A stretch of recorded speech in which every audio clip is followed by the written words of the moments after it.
ప్రపంచ కబడ్డీ క్రీడా దినోత్సవం సందర్భంగా క్రీడాకారులను AK foundation chairman Kattaboina Anil Kumar సన్మానించారు. నల్గొండ జిల్లా నాగార్జున సాగర్ నియోజకవర్గం హాలియాపట్నంలోని ఆకాంక్ష ప్లే స్కూల్లో అన్ముల మండల జాతీయ స్థాయి క్రీడాకారులైన ఎస్కే ఆయేషా, ఎండి అపాషా, ఆవుల కార్తిక్లను AK foundation chairman Kattaboina Anil Kumar ఆధ్వర్యంలో ఘనంగా సన్మానించారు.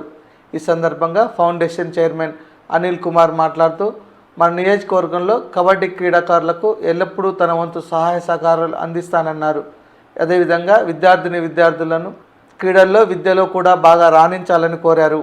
ఈ కార్యక్రమంలో జాతీయ సీనియర్ కబడ్డీ క్రీడాకారులు ఎడవల్లి రాంబాబు, చనగల ఎల్లయ్య, పీఈటీలు కాకునూరి రమేష్ గౌడ్, అనిల్, లింగస్వామి, సతీష్, రాము, నరేష్, రాజేష్, అన్ముల మండల వ్యాయామ సంఘం అధ్యక్ష కార్యదర్శులు శివాజీ, మంగ్యానాయక్, కబడ్డీ కోచ్ ఎండి అన్వర్, ఏకే ఫౌండేషన్ సభ్యులు పాల్గొన్నారు. సాగర్ నియోజకవర్గంలోని హాలియాపట్నంలో ఆకాంక్ష ప్లే స్కూల్లో ఈరోజు ఏకే ఫౌండేషన్ ఆధ్వర్యంలో జాతీయ స్థాయిలో ఉత్తమ ప్రతిభ కనబరిచినటువంటి క్రీడాకారులకి సన్మాన కార్యక్రమం నిర్వహించడం జరిగింది. ఈ కార్యక్రమానికి హాలియాపట్నంలో నాగార్జున సాగర్ ప్రాంతంలో కబడ్డీ తన కోచింగ్ తోటి కబడ్డీ క్రీడాకారులకు ఎంతో ప్రోత్సహిస్తున్న ఎడవల్లి రాంబాబు గారి ప్రోత్సాహంతో, అదేవిధంగా ఎంతోమంది విద్యార్థుల్ని తన యొక్క కోచింగ్ నైపుణ్యంతో తీర్చిదిద్దినటువంటి అనవరణ గారి సౌజన్యంతో వ్యాయామ ఉపాధ్యాయులు, దాంతోపాటుగా వివిధ వ్యాయామ ఉపాధ్యాయుల సహకారంతో ఈ కార్యక్రమం నిర్వహించడం జరిగింది. కబడ్డీ అనేది ఒక స్పోర్టివ్ స్పిరిట్ని ప్రతి ఒక్క విద్యార్థుల్లో రగిలిస్తుంది, వారి యొక్క భవిష్యత్తుకి పునాదులు వేస్తుంది.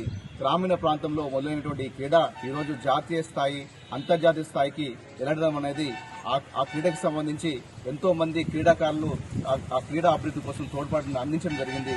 వారందరికీ కూడా భవిష్యత్తులో వ్యాయామ క్రీడాకారులకు పనిచేసినటువంటి వారందరికీ కూడా భవిష్యత్తులో ప్రభుత్వం తగు అవకాశాలను అందించి వాళ్ళ యొక్క లైఫ్ సెటిల్మెంట్ కి కృషి చేయాలని కోరుకుంటూ, అదేవిధంగా ఉత్తమ ప్రతిభ కనపరిచినటువంటి నేషనల్ స్థాయిలో ఉత్తమ ప్రతిభను కనపరిచిన విద్యార్థులు భవిష్యత్తులో అంతర్జాతీయ స్థాయికి వెళ్లి మన యొక్క నాగార్జున సాగర్ ఖ్యాతిని, కీర్తిని ఎల్లవెల్లలా రెపరెపలాడించాలని కోరుకుంటూ, దీనికి సహకరించిన అందరికీ కూడా అభినందనలు తెలియజేసుకుంటున్నాను. మరొకసారి విద్యార్థులందరినీ కూడా నా మనస్ఫూర్తిగా అభినందనలు తెలియజేసుకుంటూ, వారి భవిష్యత్తులో మరింతో ఉన్నత శిఖరాలకు అధిరోహించాలని, వారికి ఏకే ఫౌండేషన్ వారి యొక్క వంతుగా కృషి చేస్తుందని కోరుకుంటూ, థ్యాంక్ యూ సో మచ్. జై హింద్.